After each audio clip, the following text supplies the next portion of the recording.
Cette proposition de loi aborde des questions de fiançailles, des régimes matrimoniaux et même des libéralités. Elle offre des facilités légales aux jeunes en âge nubile, c'est-à-dire en âge de se marier.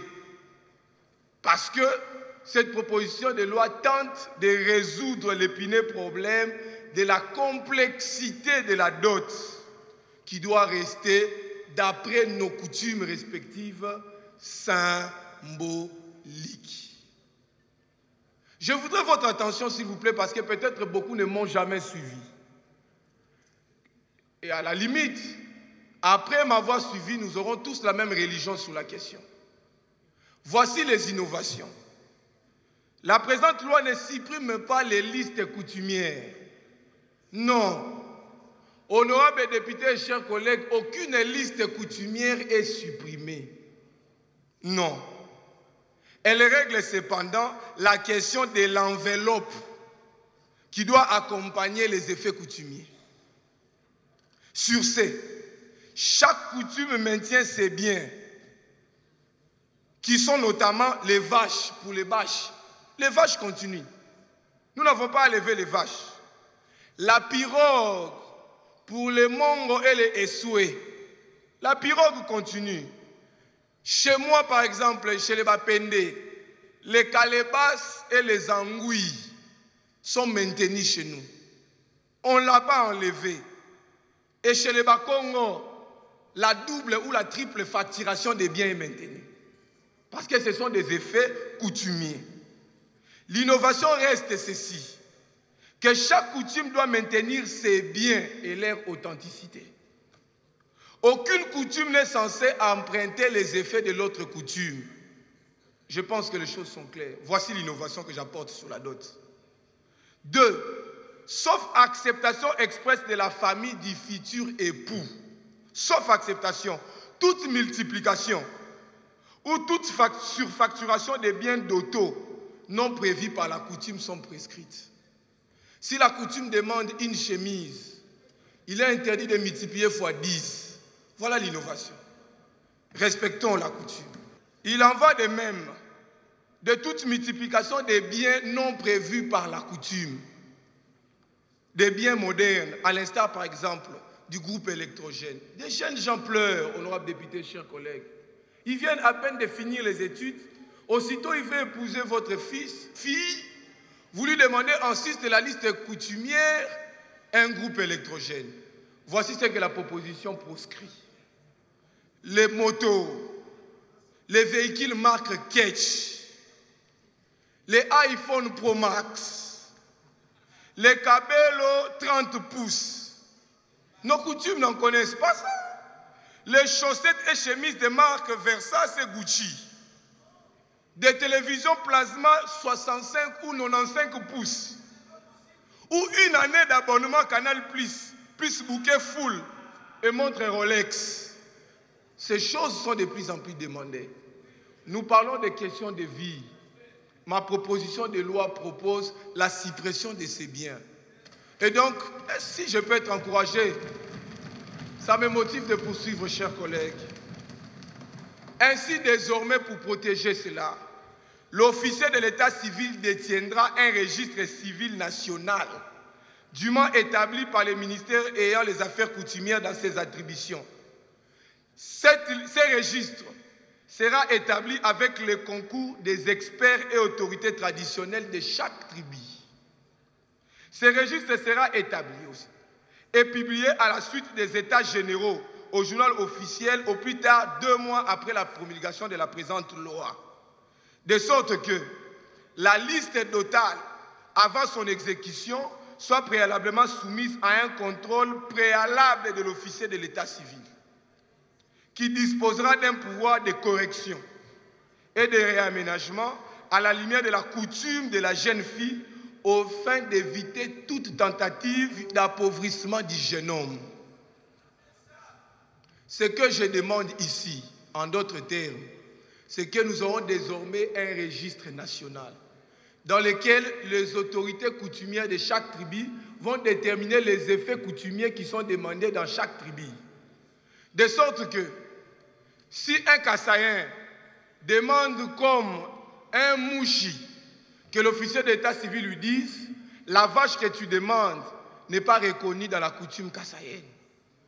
Ça s'appelle l'assainissement des listes totales.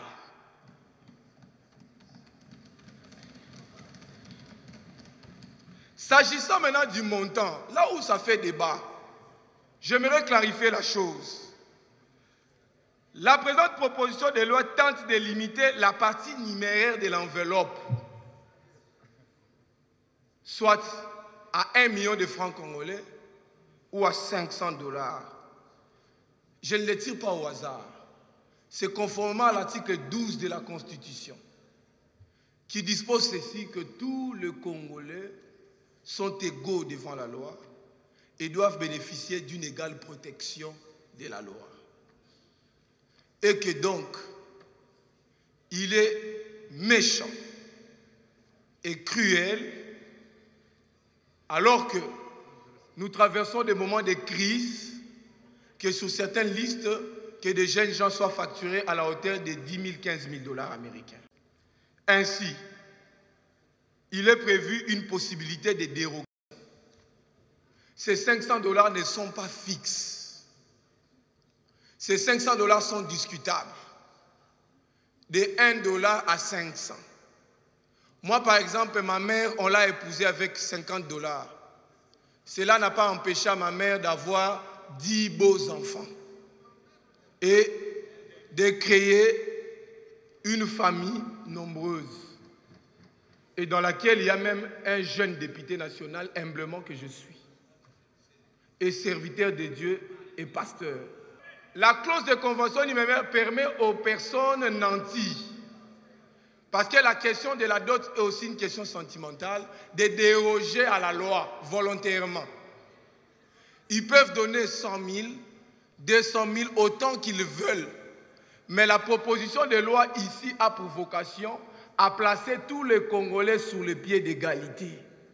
Sauf dérogation expresse de l'homme ou de la famille de l'homme qui désire d'aller au-delà. Parce que la dot doit rester symbolique. Cette clause doit être le produit d'un consentement libre, licite et non extorqué. Au cas contraire, le montant légal risque d'être maintenu. Honorables députés et chers collègues, d'aucuns enfin se poseront la question de savoir qu'en est-il des cérémonies festives qui accompagnent la célébration du mariage en famille. Devant le ministre des cultes ou devant l'officier de l'état civil, c'est-à-dire qui débourse l'argent pour la location de la salle de fête, étant entendu qu'on paye 500 $. Qui assure les frais de la réception de la belle famille?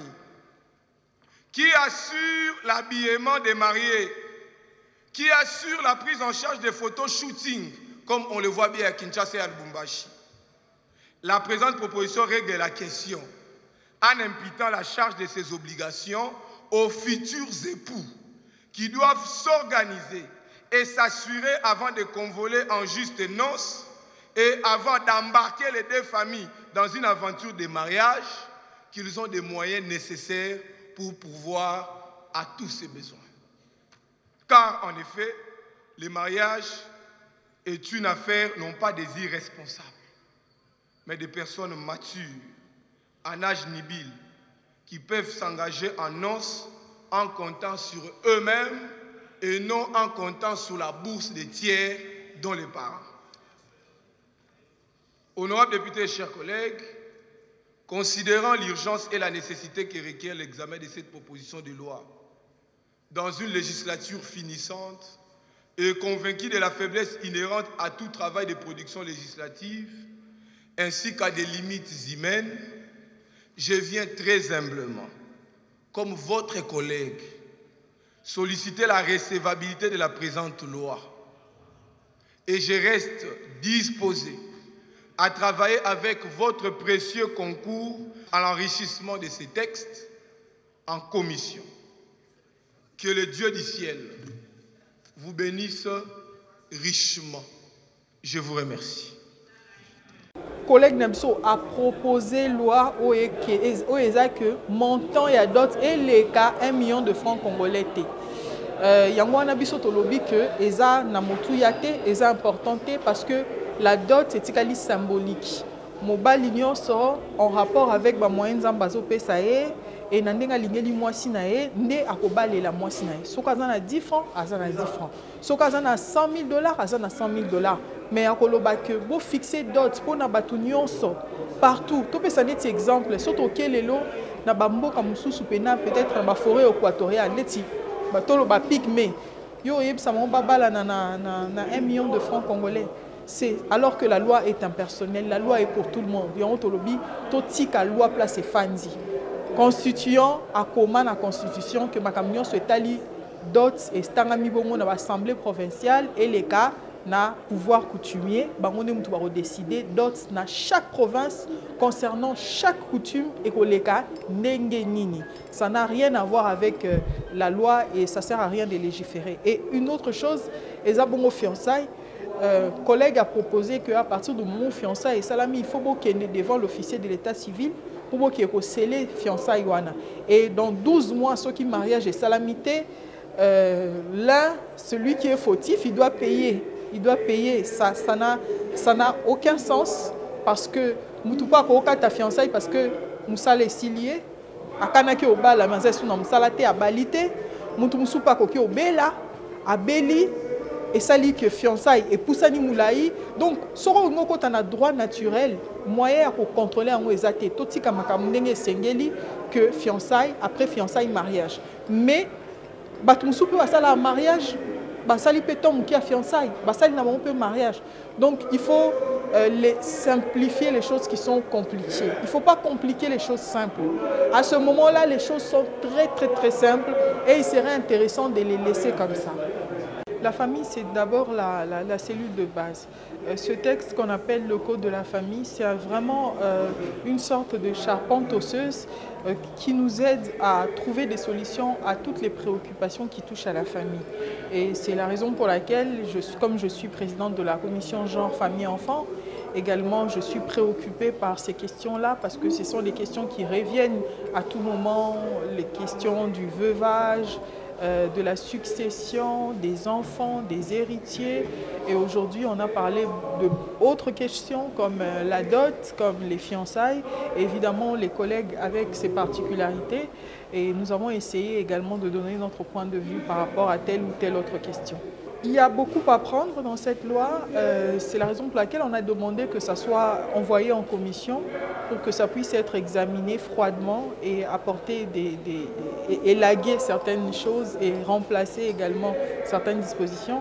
Mais moi particulièrement, je suis d'abord contre le prix fixé de la dot dans la loi qui était d'ailleurs de 1 million de francs congolais équivalent de 500 $. Et aujourd'hui, nous sommes bien d'accord que 500 $ ne vaut plus 1 million de francs congolais, donc la valeur de la dot déprécie également.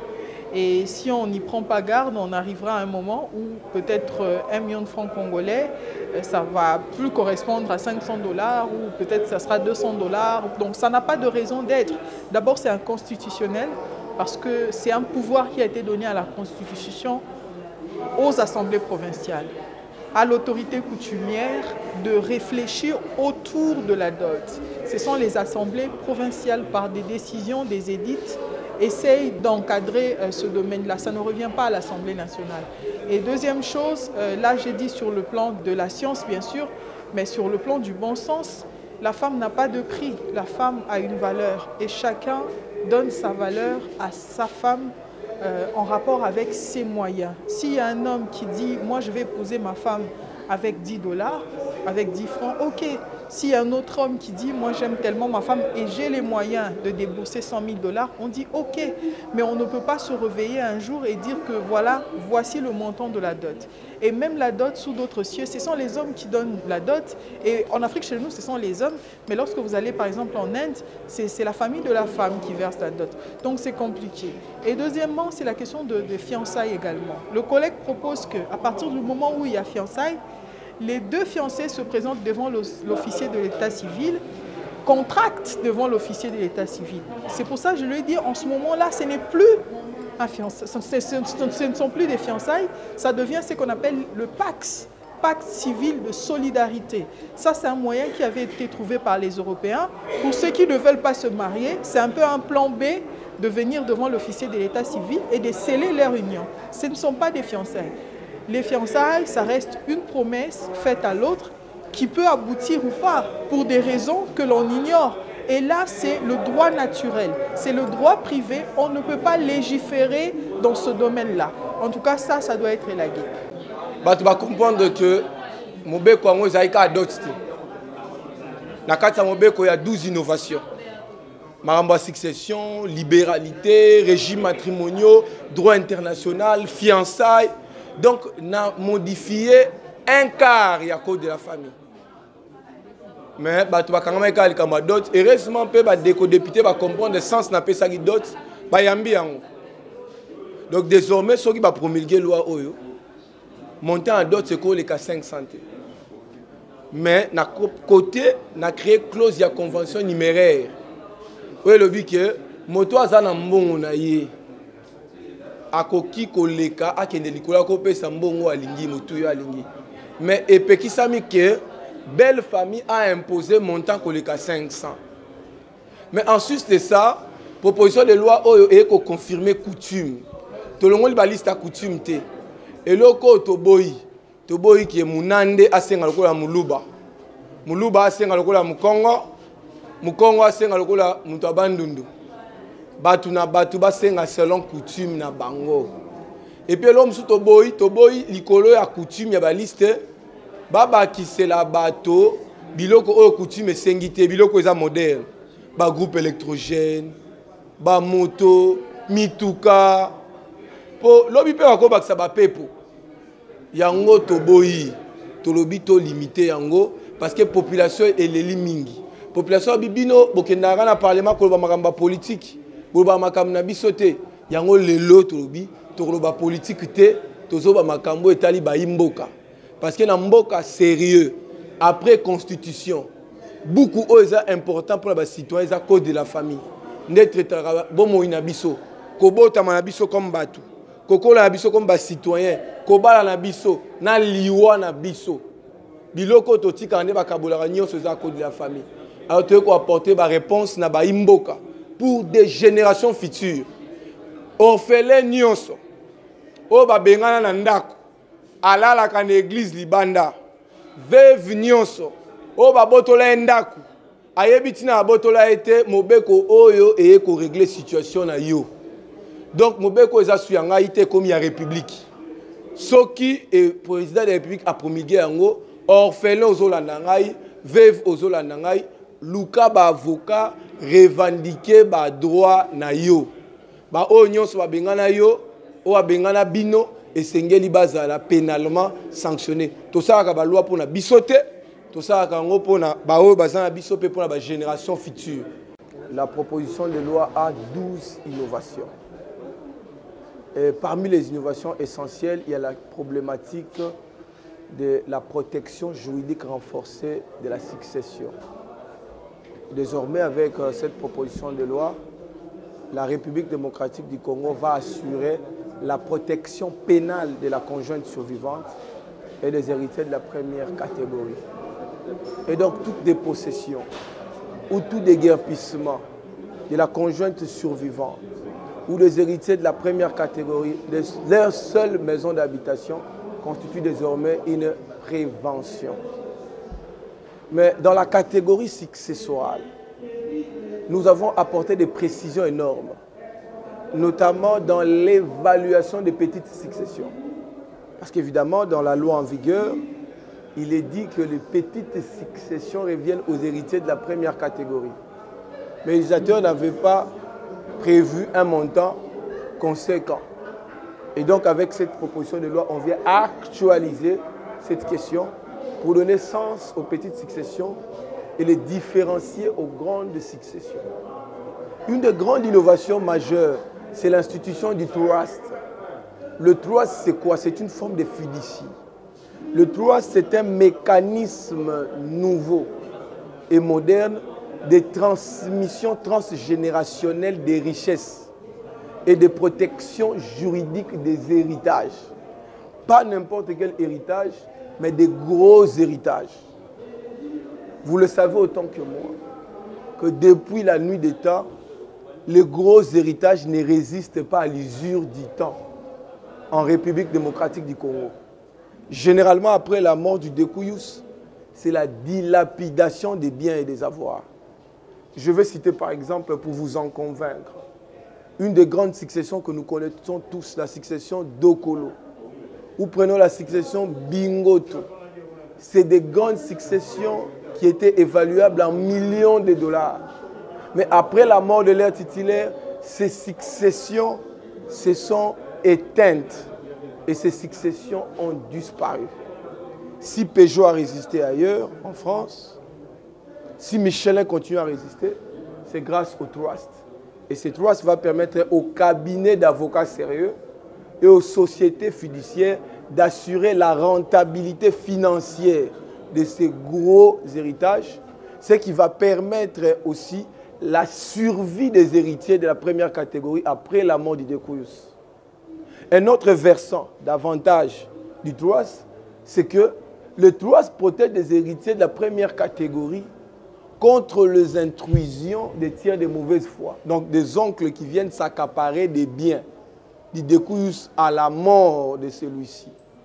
Et que donc avec cette institution, ils ne peuvent rien trouver comme actif successoral parce que tout est déjà parti vers une personne morale, à charge pour celle-ci, donc cette personne morale, de rentabiliser en faveur des successibles.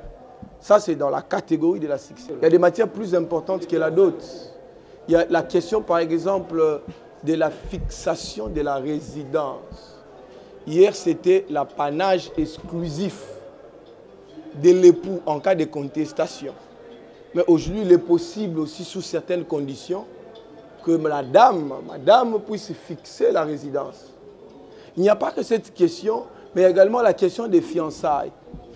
La proposition se veut être un texte des valeurs, un texte des changements de mentalité. Nous sommes un État jeune, évidemment parce que nous datons que d'il y a quelques années. Nous sommes nés en 1960 comme étant indépendants. Mais nous n'avons jamais réussi à asseoir des valeurs convergentes. Pourquoi j'encadre les fiançailles? Parce qu'il y a trop d'abus. Il y a ce qu'on appelle le phénomène du goûtage. Il y a des jeunes qui vont vers les jeunes garçons, qui vont vers les jeunes demoiselles pour s'aventurer. 3 ans, 4 ans, 5 ans, 15 ans, et finalement disparaissent, vont se marier ailleurs. C'est comme ça que j'ai proposé, comme au Congo-Brazzaville, d'instaurer une période probatoire de pré-mariage qu'on appelle les fiançailles. Les fiançailles ne sont plus simplement une simple promesse, mais c'est un engagement solennel qui précède les mariages avec une durée déterminée. C'est une convention entre parties. Et cette convention précède la célébration du mariage. Tout ceci pour empêcher et limiter le nombre des abus. S'agissant de la question dotale, cette question, elle est passée. Désormais, en République démocratique du Congo, chaque coutume est censée maintenir ses listes dotales, conformément à la coutume. Il est désormais proscrit, si cette loi est promulguée, qu'une famille vienne à ajouter des éléments ou des objets qui ne sont pas prévus dans la coutume.